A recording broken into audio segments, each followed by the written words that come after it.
Durante los 60, la Beatlemanía fue un fenómeno nunca antes visto. Sí, ya se habían dado fenómenos de histeria colectiva alrededor de un artista musical, con Elvis, Sinatra, Enrico Caruso o incluso si nos vamos al siglo anterior, Franz Liszt.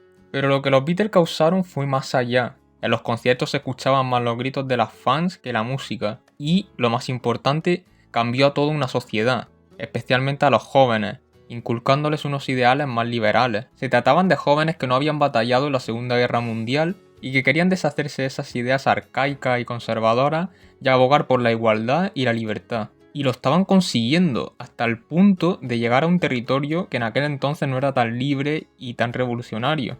Así es, hablo de la España franquista. Sí, los Beatles llegaron a tocar en Madrid y en Barcelona en el 65, pero se ve a la legua que a los que estaban arriba en aquel entonces no les gustaba mucho este grupo de melenudos. Por fin salen los melenudos al tablado.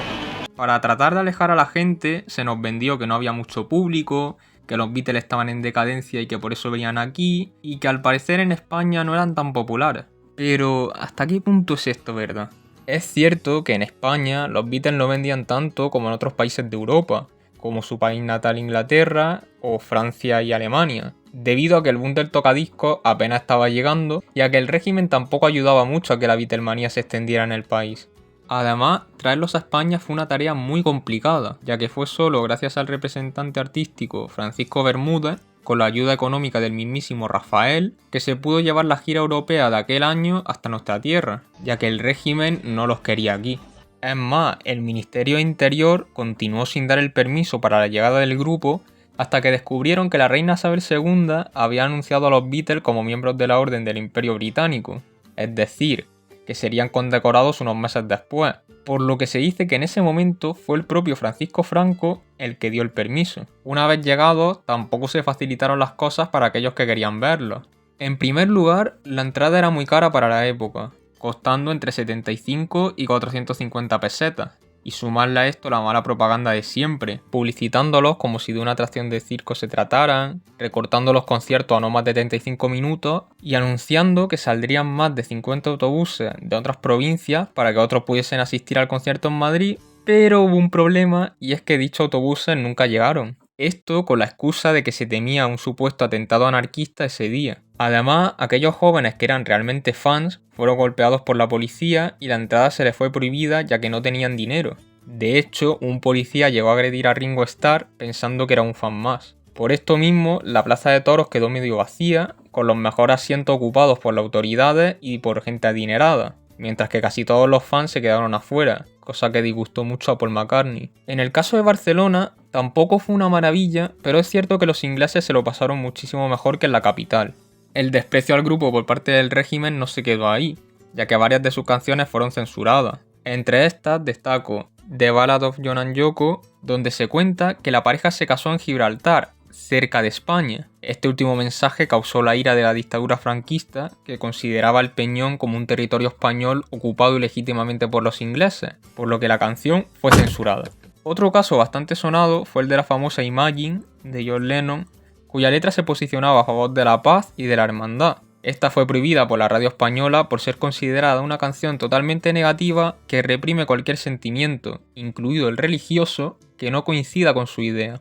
Tengamos en cuenta que la Iglesia Católica era uno de los pilares fundamentales para los ideales del régimen. Como en el caso de los Beatles, muchísima más música fue censurada durante el largo periodo de la dictadura franquista en España. Más de 4.300 canciones sufrieron censura, mientras que más de 500 fueron amnistiadas tras ser reconsideradas, por lo que es imposible hablar de todas, pero en este vídeo intentaré hablar de las más relevantes o de las que tienen los motivos más curiosos. Así que abróchense los cinturones porque vamos allá. Las letras sexuales fueron censuradas durante el régimen, como fue el caso de Je t'aime moi non plus, de Serge Gainsbourg y Jane Birkin, que estaba cantada en susurros sugerentes e incluso incluía gemidos simulando un orgasmo femenino.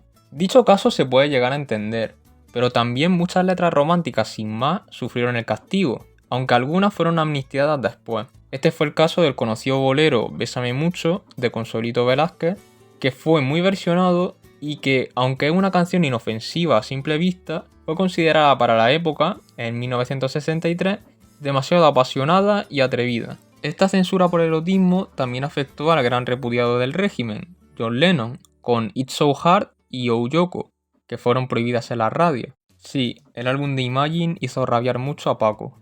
Otro caso interesante y muy sonado fue el de Lucía, del grupo español Doctor Pop del año 1975, que originalmente llevaba el nombre de Sofía y apuntaba a ser la canción del verano, pero se tuvo que retirar de las tiendas y ser regrabada rápidamente. Esto debido a que la discográfica RCA recibió una llamada en la que se les ordenaba retirar esta canción, en la que se retrataba a una chica llamada Sofía como alguien fiestera, seductora y con vestidos que despiertan admiración, ya que ese era el nombre de Sofía de Grecia, la en aquel entonces futura reina de España, por lo que se vieron obligados a regrabarla rápidamente con el título de Lucía. De la misma forma, las letras políticas fueron prohibidas o censuradas. En esta categoría entra la versión de los Calchaquis de Hasta Siempre Comandante, originalmente compuesta por el cubano Carlos Puebla en homenaje al Che Guevara, que fue prohibida a media, ya que no se podía pasar por la radio, pero se permitió su grabación con algunos cambios en la letra. Y además se cambió su nombre a simplemente Hasta Siempre y se escondió en la autoría de Carlos Puebla.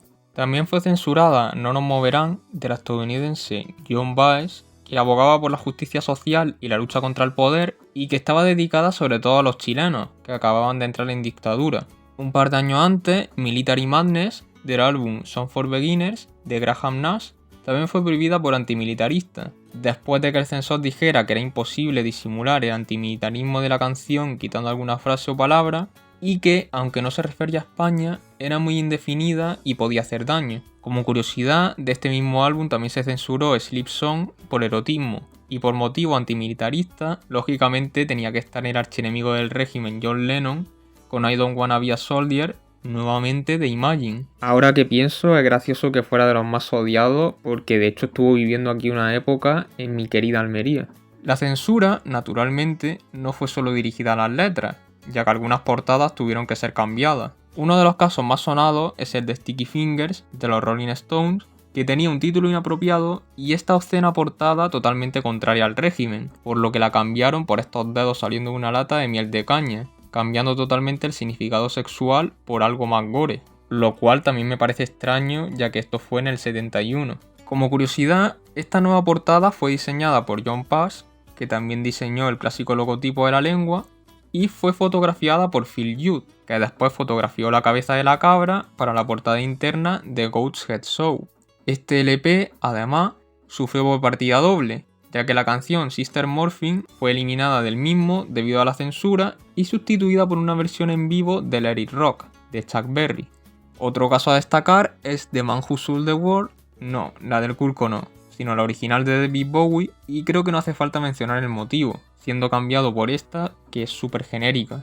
Y, por supuestísimo, los desnudos o imágenes con poquita ropa demasiado sugerentes se fueron al carrer. Pero que quede claro que la censura franquista no se dio solo hasta el 75, ya que sí, Franco murió, pero las ideas seguían ahí y la censura también. Un ejemplo de esta vigencia de la censura en la música fue el de Veneno, uno de los grupos pioneros en juntar el rock progresivo con tintes flamencos junto a Triana, que en el 77 lanzó su disco homónimo, Veneno, pero esta no era la portada con la que se iba a publicar el álbum originalmente, ya que Tomás Muñoz, presidente de la CBS, prohibió a Santi Monforte, el director gráfico del sello, usar la portada original bajo las palabras «Pero hombre, ¿cree usted que vamos a poner esto en el mercado?». A lo que Monforte respondió «No veo el problema, verá usted que pone Veneno. Lo que quieren decir es que es muy malo». ¿Qué había en la portada? Un bloque de hachís sobre un papel de plata con la palabra veneno grabada en él. La graciosa excusa no funcionó, dejándonos una de las censuras más conocidas en el mundo del rock español. Para acabar, me apetecía contar una anécdota curiosa relacionada con el tema del vídeo y con la clásica canción Ay Carmela, la canción del bando republicano por excelencia durante la Guerra Civil, que, por cierto, tiene una historia muy curiosa, muchas versiones e incluso se dice que se remonta a la Guerra de Independencia por allá del siglo XIX. Todos conocemos la famosa versión de Ay Carmela llamada Viva la Quinta Brigada de 1969, cantada por el comunista chileno Rolando Alarcón para su disco Canciones de la Guerra Civil Española, que posteriormente, junto a todo el resto de su discografía, fue censurado también. pero en este caso por la dictadura de Augusto Pinochet. Pero hay una versión anterior muy peculiar de la que no se ha hablado tanto, y esta es la de Chicho Sánchez Ferlosio de 1964. Esta versión es muy similar a la que todos conocemos, pero tiene un toque satírico, incluyendo incluso insultos a Franco en ella.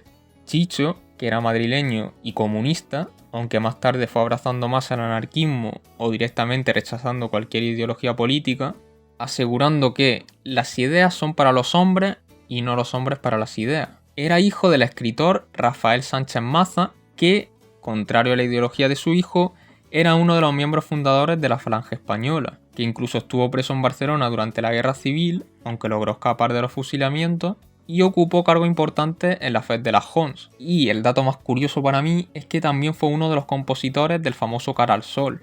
Es que me parece increíble que padre e hijo contribuyeran cada uno a crear los dos temas estrella de los bandos ideológicos del siglo XX en España. Aunque bueno, hoy en día quedan muchos tintes, por no decir que la sociedad está casi igual ideológicamente en España. La mayoría de canciones de Chicho no fueron grabadas por él, pero sí fueron grabadas por otros posteriormente, como el ya mencionado Alarcón, que grabó la versión de Ay Carmela, o incluso Joaquín Sabina, que versionó su canción Círculos Viciosos, por la que luego hubieron demandas debido al copyright.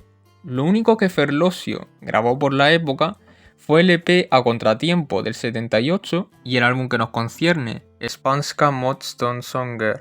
Pero vamos a ver, ¿qué es esto? ¿No que este señor era madrileño? A ver, este EP, publicado en 1974, incluye varias canciones grabadas en secreto por Ferlosio en su propia casa en una cinta magnetofónica, por lo que tiene un sonido bastante clandestino, todas con mensajes antifascistas, incluyendo la ya mencionada Ay Carmela, además de otras canciones bastante conocidas como A la Huelga o Gallo Rojo o Gallo Negro, todas grabadas entre el 63 y el 64. Ese año se dice que Chicho colaboró con un grupo de italianos que buscaban canciones de la resistencia española, y además su amigo y escritor Alonso Grosso se llevó el cassette a Estocolmo, donde se editó en 1974 con el nombre antes mencionado, que en español se traduce como Canciones de la Resistencia Española. Esto por el miedo a la inminente destrucción de las canciones si es que se atrevían a publicarlo en España.